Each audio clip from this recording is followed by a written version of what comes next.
Hello everyone, this is me, SHUWETA, back again with another podcast of ours where we have invited students from Law School to dive into some criminal law. We have two speakers for today, AMIRAH, hi, and SANGHITA.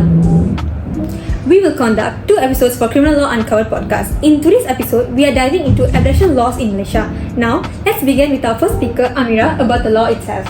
Thanks, SHUWETA. So under section 362 of the Penal Code says that if someone is forced or tricked into leaving a place, that's considered abduction. Now, there are 2 main ways abduction can happen under this section. First, by force. This is the more obvious method as it involves physically forcing someone to leave a place. Think of it like dragging or pushing someone to make them go somewhere against their will.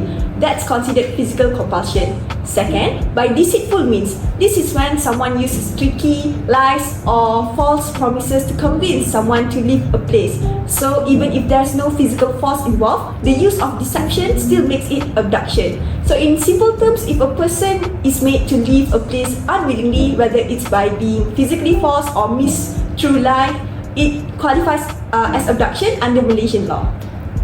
Alright, let's look at a real case where this case was applied. Wahab bin Osman vs PP, right?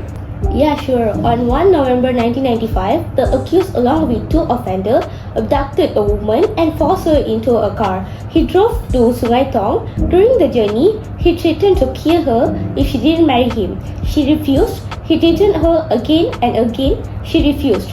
The case was later appealed and the charge was framed under section 366 of Penal Code, which cover kidnapping and abduction a woman to compel her marriage. The accused was sentenced to 5 years and 5 years imprisonment. Let's see, why did the court uphold that sentence?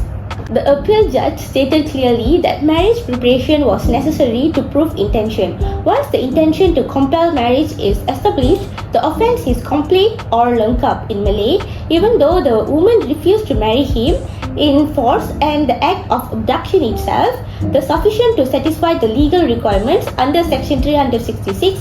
The accused claimed that they had slept together and had intercourse could not be proven, and this further damaged the victim's dignity.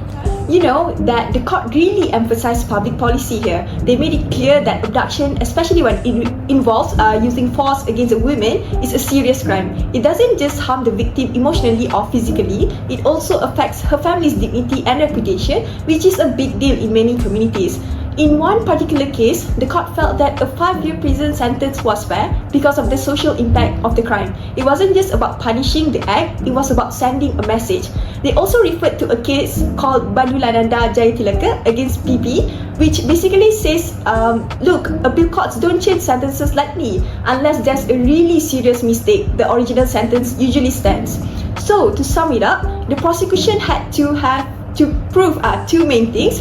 First, that the woman was abducted, and the second, that it was done with the intention to force her to marry the accused. Once the intention was clear, the crime was considered complete, and even if the marriage never actually happened. Alright, that wraps up part 1 of our series. Today, we learned what constitutes abduction under section 362, the difference between force and deceit, punishment, and how it applies in Malaysian cases. In our next episode, we look at how abduction differs from kidnapping and explore more recent cases. Until then, I'm SHUWETA signing off, and this is Criminal Law Uncovered. See you!